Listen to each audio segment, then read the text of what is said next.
Okay, greetings everybody. This is the Art Lexcia podcast. This is Wesley Pepper. And this is Siza Nkosi.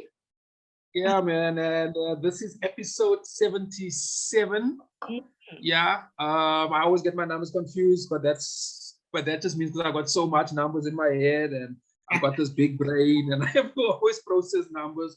But anyway, man, yeah, let's just start off with last week's episode. We got to Umkhondo for coming through, my brother. We spoke, as you remember, that was a live recording we did with him, and we also spoke about the National Arts Festival, which we'll touch base with. Yeah. Which we will touch base with Sabelo later on. And yeah, that was a pretty good. We had a lot of fun. We had a lot of wine. It was a lot of fun. You had fun, Siza. I remember you. I know you did.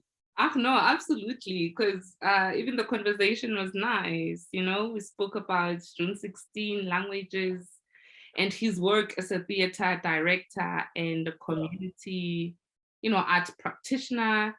So it was a really cool conversation. And today it's even going to be better because it can only get better because we are joined today by our brother, Sabelo Soko.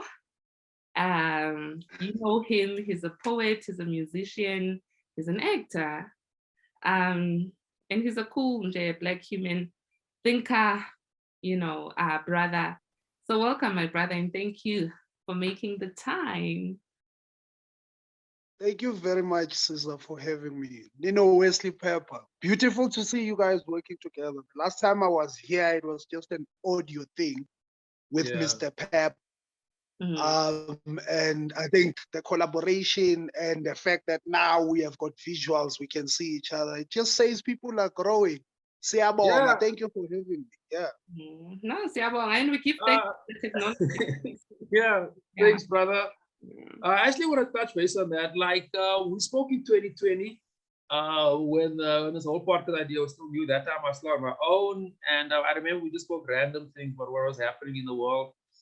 And just for the listeners, you can always go check out that on Spotify, on iTunes. We haven't loaded the old episodes on YouTube though, but on Spotify, iTunes, Google Podcast, you can definitely check that out. And we also spoke last year, if my memory serves me also. So what I've always liked with Sabelo is we could talk about a large range of issues around the arts and sort of dissect and analyze it and sort of see where you fit into it, which was always dope. So on that, my brother, I know you have a new project and you got some new cool stuff on the, but let's just start just for the listeners. Let's start a little bit in the beginning. I see you wearing some merchandise there and I'm going to touch base on that. I know that project Umkhondo was started, I think was it 2017 or 2016, there about 2017, 2018. Am I right? Yeah. 2017 it was. Yeah. We released it in 2017 Umkhondo. 2017. Yeah, so just for the listeners, just explain to us what was Umkhondo experience. What was it? So I know it was it was you were a poet. I know it was CD, but I know there's also the merchandise because what we want to unpack is the whole Sabelo brand, because I know like the poetry is probably say 40% of everything, and there's 20% of this, 20% of that, 20% of the rest. So for the listeners who doesn't know the brand, just break it down, my brother, and let's start from there. Right. I think the best place to start at would be with the first project that I released, which was 2380. 2380 was followed by what you are talking about, which is Umkhondo. Umkhondo was basically me saying 2380 was good. It did what it was supposed to do, but when I am sitting with myself and how I want the fingerprint to look like when I am gone, am I really satisfied with what 2380 was? And I think then, because of that, the artist then had to go back to the wormhole, if you want, and go through what needs to be gone through, which is Umkhondo, basically. I'm tracing back to how it is that I really sound like, whether because of where I find myself in terms of geography, which is right in the middle of KwaZulu-Natal and Eswatini. So Umkhondo was basically that, me chasing the language in as simple as that. So what I then come back with becomes poems that made up the audio experience, which was an album that we released in 2017. Together with that was a stage interpretation, a one-hander theater play of how the poems look like when they are arranged for the stage.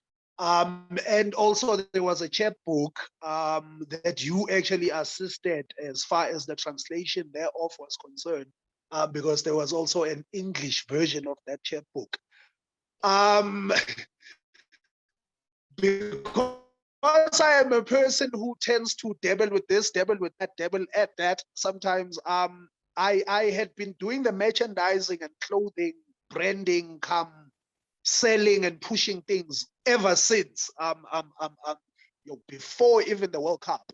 So when Umkhondo happened, because it felt bigger than just poems, it felt bigger than just an album. Rather, it felt more like a movement, if you want.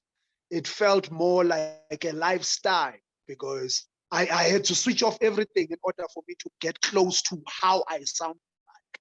I had to focus on just listening to things that would kind of jog the language, if you want, because it's not like it's a language that has never been there. They say language moves. So how do I then meet it? That became a lifestyle which I kind of felt needed clothes to say, yo, I understand where it's at. I understand the fact that we need to go back, just like Sankofa says. There is nothing wrong with going back to pick up that which you left behind. Yeah. So yeah, I think the merchandise then becomes an interpretation of the lifestyle to say, I am interested in these other things. And yeah, then I can talk forever because it just meanders, man. No. But yeah, Umkhondo is that. That's very interesting for me. And Sabelo, congratulations, man. Your work is quite reaching. It's quite enthralling and makes us think. So we're really excited about that. But like, how has this journey sort of changed you as a person in J and who you are? Because for me, it seems like the golden thread between your albums, or your projects, it's language.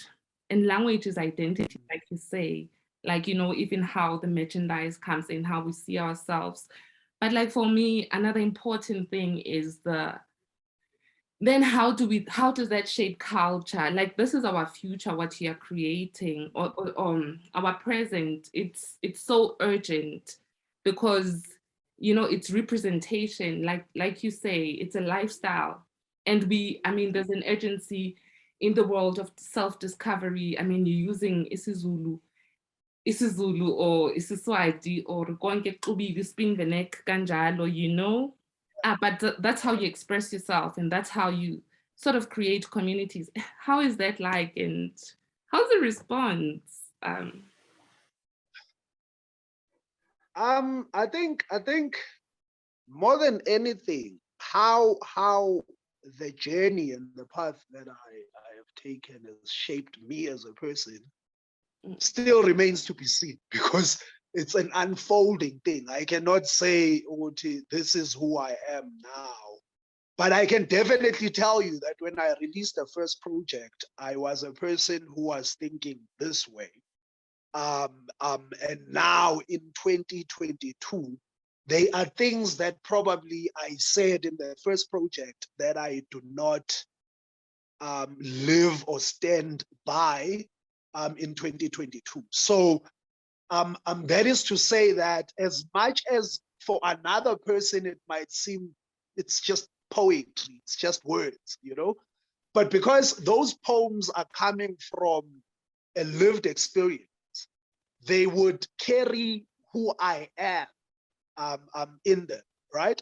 And that is why I'm saying, if you look at what I released, for instance, when I came onto the recording space, and what I am releasing now, the ideas might be the same, but there is a sense of, I don't know, more lived experience. I don't want to call it maturity because I'm saying it's still an unfolding thing. You know, I cannot say what I am here now. Yo, look at me.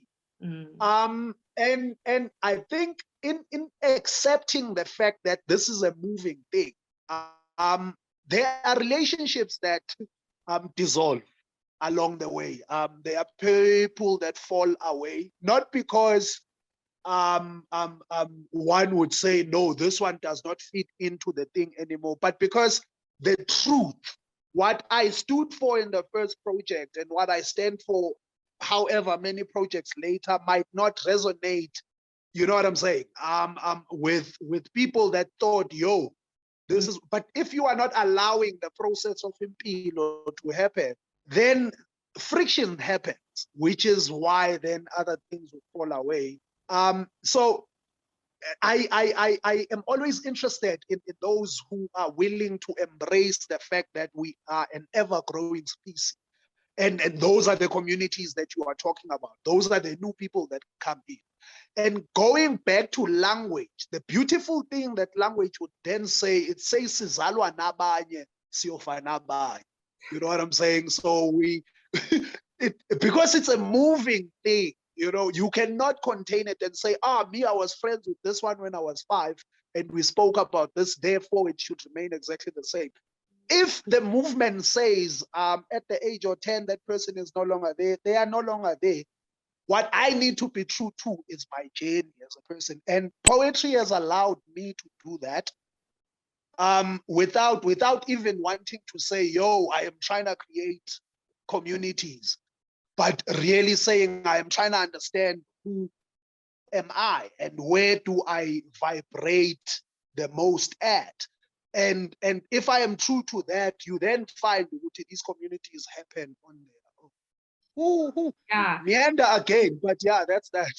Sorry again, Wes. Like, you know, what you're saying is interesting because, you know, there's a language conversation in South Africa, especially, you know, with official languages and like, it's a mess.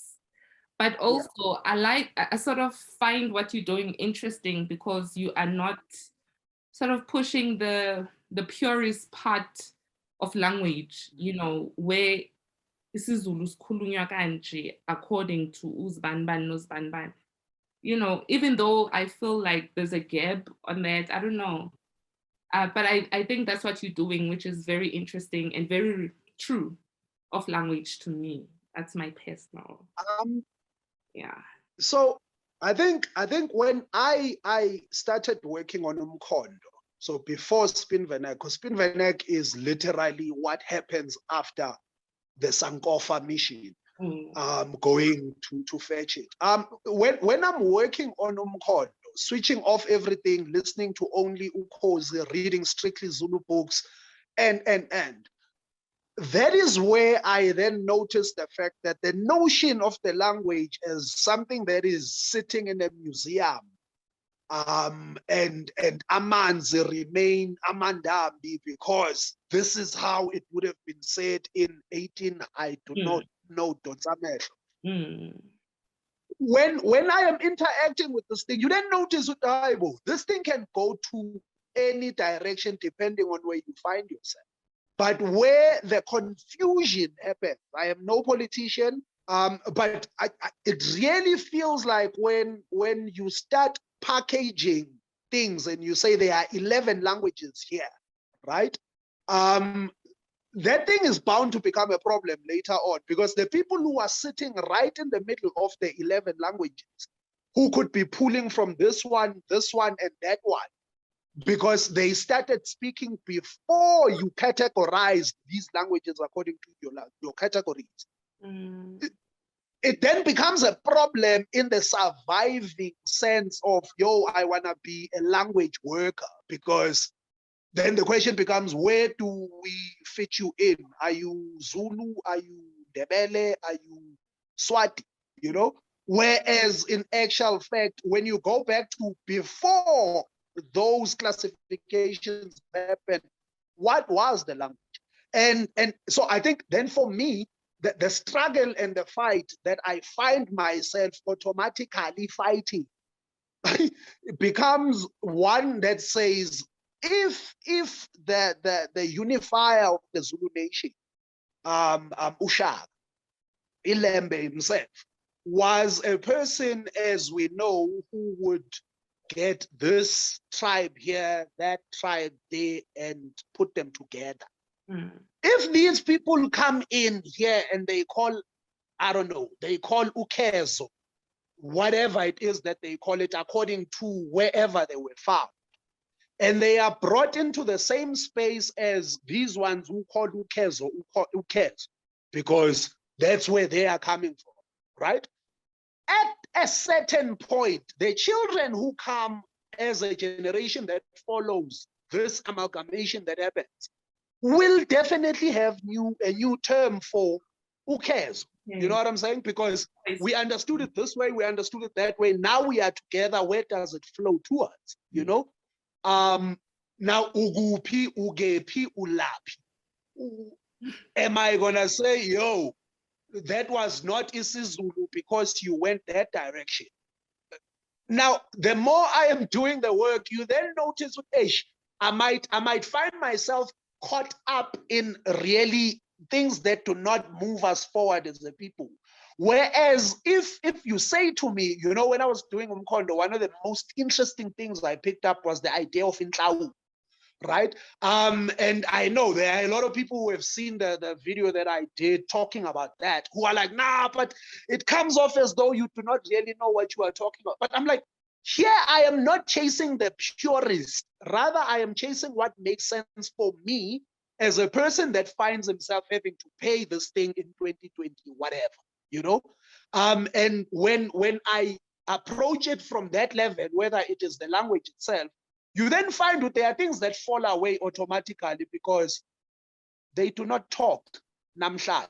Instead, the question becomes, how do I make sure law of Vele or 2022, they are able to understand what it is that they are coming up to? And if we are saying we are carrying some of the past with us because it makes sense, are they able to connect with that idea and it becomes as clear as possible to the people that they are?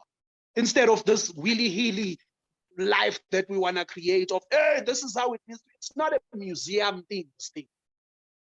Language. Yeah. Hey, Sabs, I want to come in there, my brother. You said like a few things that resonate, but I just want to break it down for the listeners, man. The one thing, we've spoken about this plenty of times also. So you see, South Africa got all these 11 languages. There's all these different. Then you have all these different cultures, and under that there's all these subcultures. Lots of and sort of this sort of work in isolation is not working for anybody. And I definitely see, I definitely feel what you're saying, and I agree in a major way, man. So, with that there, man, explain to us before we move forward.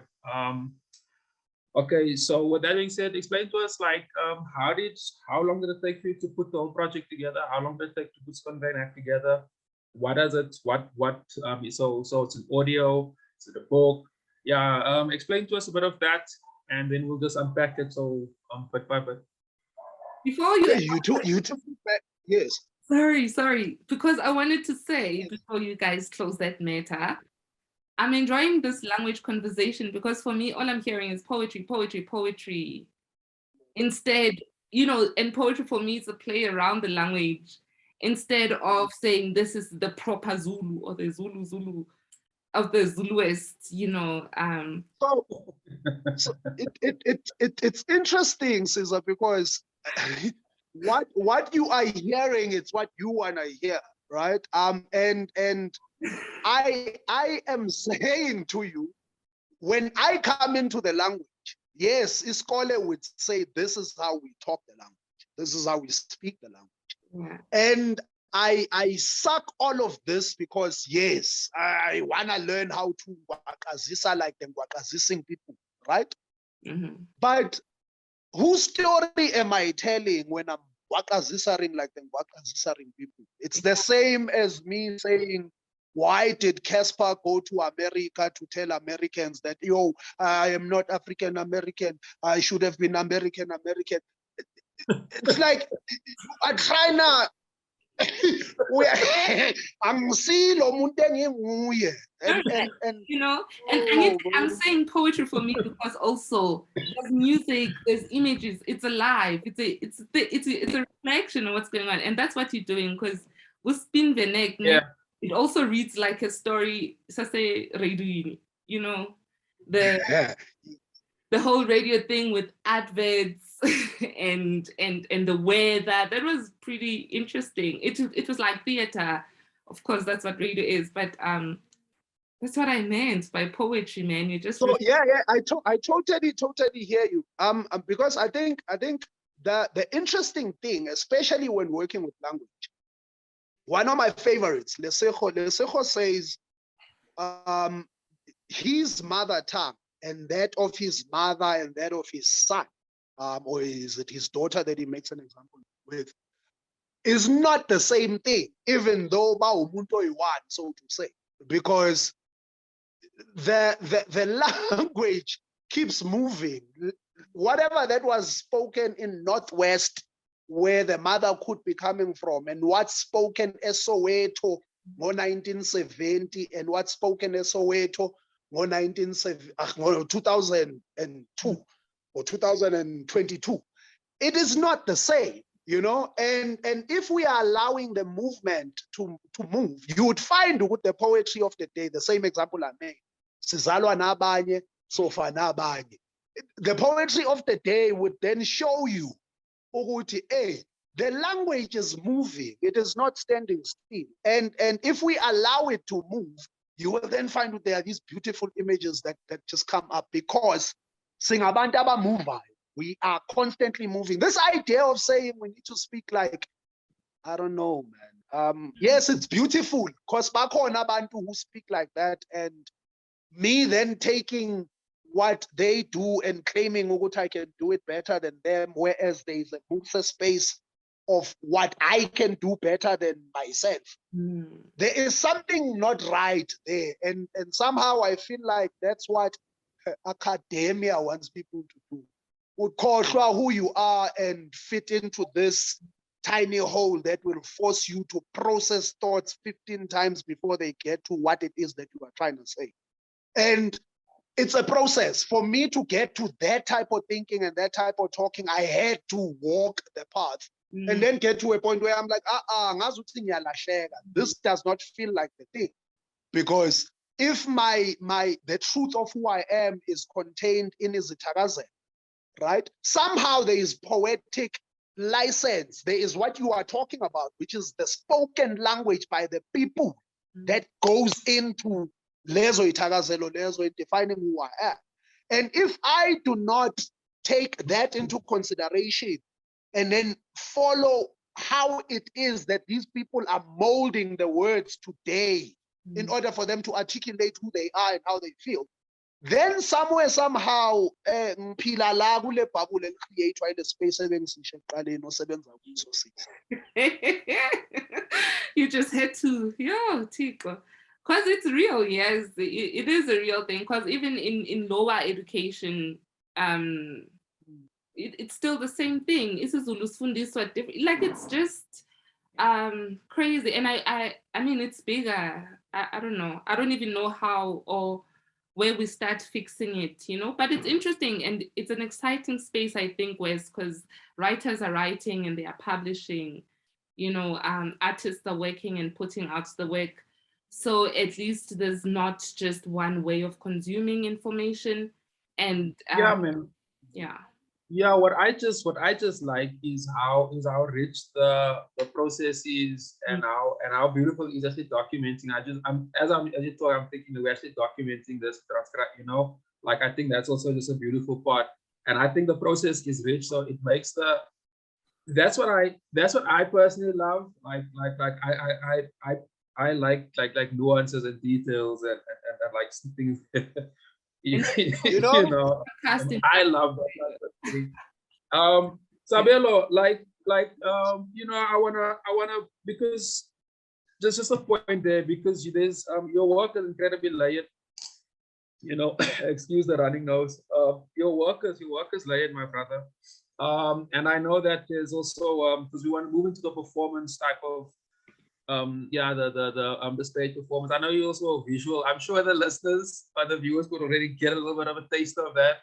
Soko is incredibly he's a real performer.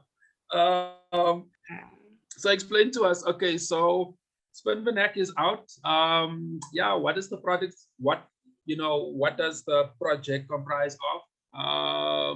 Let's start off there. And I know you also, we'll talk a little bit about the collaborations. I know you got a long-term collaboration with Meropa, Afrofolk, who I've been trying to get up on this platform for so many times. I spoke to him a few years ago, but the connection was so poor. But we'll definitely do something with him in the near, not in the distant future. That is just a side note, excuse. So yeah, man.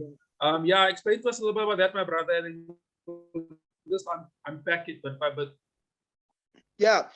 So Spin Venek is a project that follows Umkhondo, like I already mentioned, in the sense of, if you are looking at it as a creative process or creative flow, what would naturally follow me turning the road, turning the corner. So after turning the corner, naturally it feels like Spin Venek would be the thing that would follow. Spin Venek is a play at a code that was used by what I term alternative activists back in the day. So these are people who are career criminals, living off jacking whatever it is that they jack, which is cars. So till we are spinning, spinning motor. You say you are spinning motor. But now the code here would say to not rob where you live, right? J spinny vernacular. J spinny and the haste. Yeah. Puma, get out. You know what I'm saying? So the Spin Venek becomes a code that says do not rob yourself. So after following the track, what then comes naturally is the idea that says, do not go into deep into what you might not actually be, because you would be robbing yourself, right? Yet at the same time, the best thing that happens with words is the fact that taking it exactly from the people who came up with the code and the problems that we are facing in our neighborhoods, where even the people inside the house, you cannot trust them, then the concept of Spin Venek then becomes important as a reminder to say, do not rob yourself. Yet at the same time, Venek becomes vernacular in the sense of the language. So if I am spinning and going back to the locality of the tongue that raised me, now minus the idea of this is how I should be sounding as Umzulu, the conversation that we were having with Siza just now. Well, now, if I am going back to who I am in this tiny Pondoki where I grew up, how does it feel like to spin back to that thing? And then from there, you then find with the poems, then create themselves out of these different things that I'm mentioning that Spin Venek could find itself meaning. And so you find that I because I'm going back to, whether it is me going back to Sabelo as a kid and how the world felt like when I was a kid. Now I am raising children in a completely different world, right? If I am to take my experiences and pick up the silver lining there, what is it that I would bring forward, right? The code becomes one of those things. And then the poems themselves, they carry those. For instance, there's a piece, which is a dedication to the partner, which is basically an adaptation of the poem by Johnny Dimba, DM Sagas. I am going to that poem because it carries basically the mechanism of the entire Spin Venek idea, which is basically a radio show that plays itself out. Because this is what I grew up hearing from the time I opened my eyes to the time I go back to sleep in those 4-room houses that make up the location. Well, my old lady would have a radio, FM, and this is what I hear.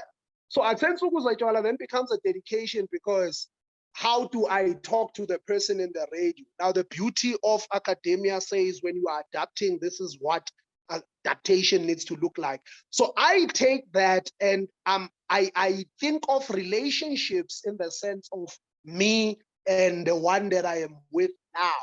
I'm raising what we have been gifted with, the lovely partner that I have. So if I am talking about us in the language, meaning in the concepts of the time when Johnny Dimba was writing, what would become important, and does it still become important for me today, right? Indlu kaGogo nesibaya njengenhloko nesichandi would become almost an example that is there. So spiritually, how connected is this relationship to who we are as a people?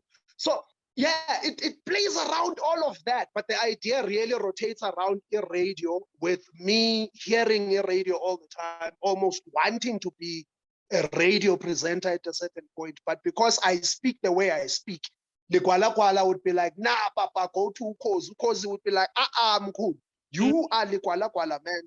And then you are like, let me be a Umkhondo person and spin the Venek in order for this thing to go forward. Yeah, man. For those who sound like me, who might want to do what I do. Sabelo, Soko. Yeah, You want to say something, Siza?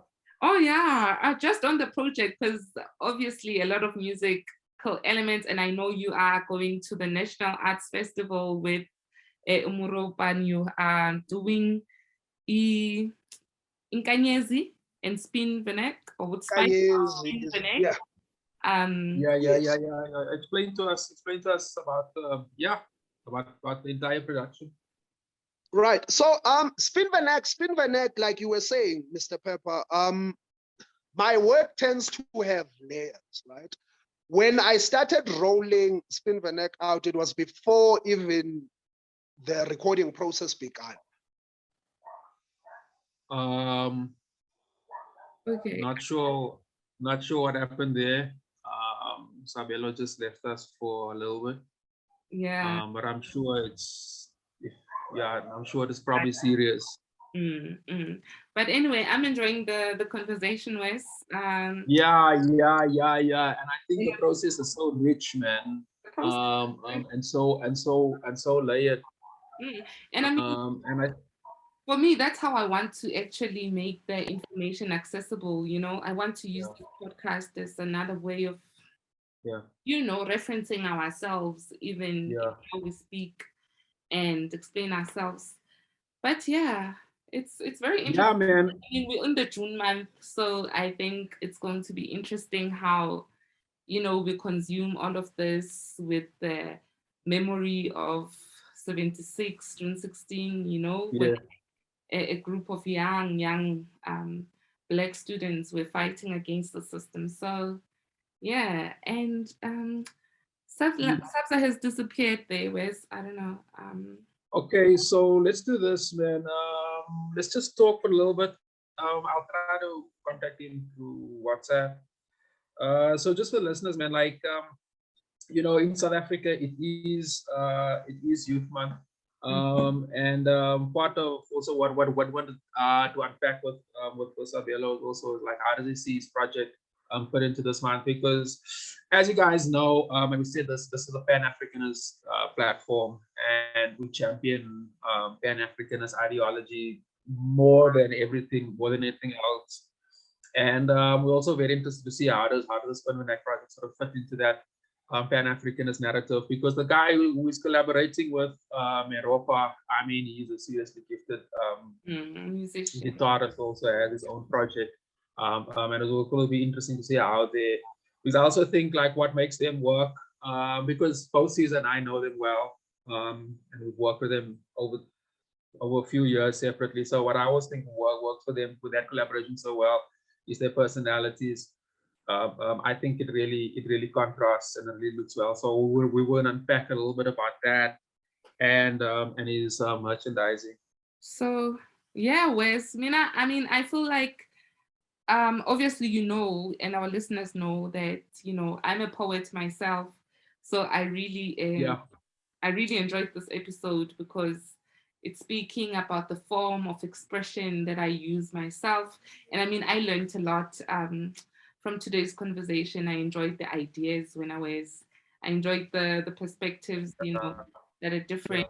And yeah, just the energy was great. What I wanted to put on the table is, as you guys know, that the Gallery 360 Africa app is also under production. And like, hey man, we're looking to launch the first phase end of the month. So Siza and myself with the greenhouse sessions, we're gonna do a show in about 2.5 weeks time, 2.5 week-ish, 3 weeks time, type of the end of the month type of thing. Yeah. We're gonna do it here in Kimberley. We're gonna try to we're gonna be a bit experimental, man. So we're gonna try to do a live podcast during the day. So we're gonna have poetry, of course, poetry and art, and live painting and whatnot.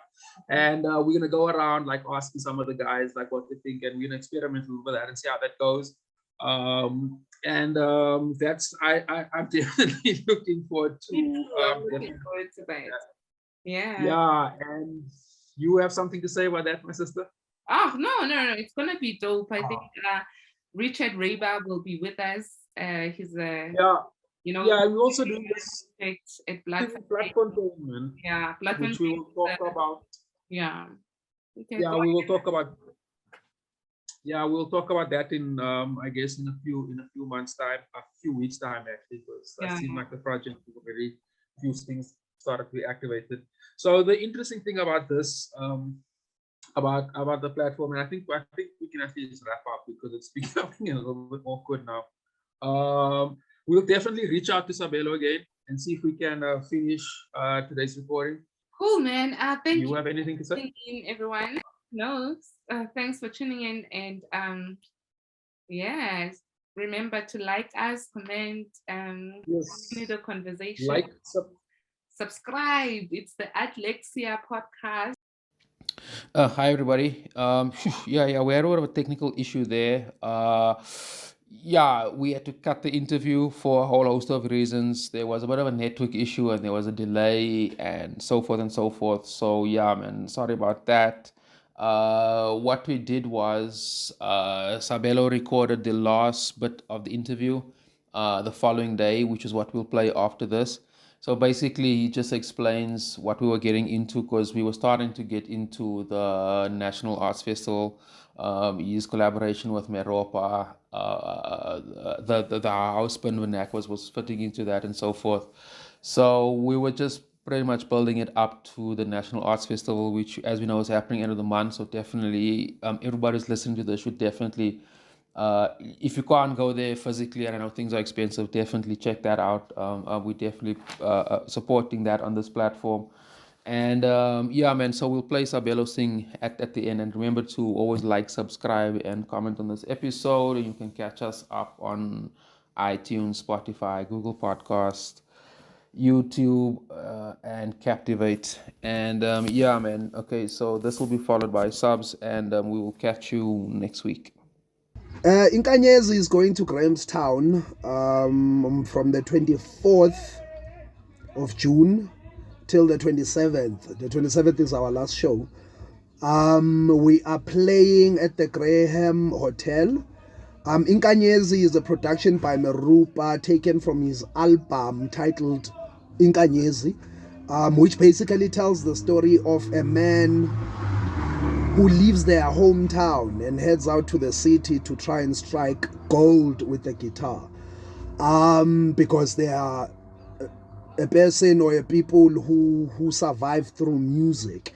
So the story is told ngezingoma. The story is narrated by Sabelo Soko using poems from my latest project, Spin Venek. So it's basically a marriage between the two projects which were created at the Urban Farm Productions. We are out there ngoba ngisho from the 24th, and our last show is on the 27th. I believe we are also doing 1 or 2 sundowners whilst we are out at Grahamstown. I'm bringing copies of Spin Venek. Meropa is bringing copies of Inkanyezi.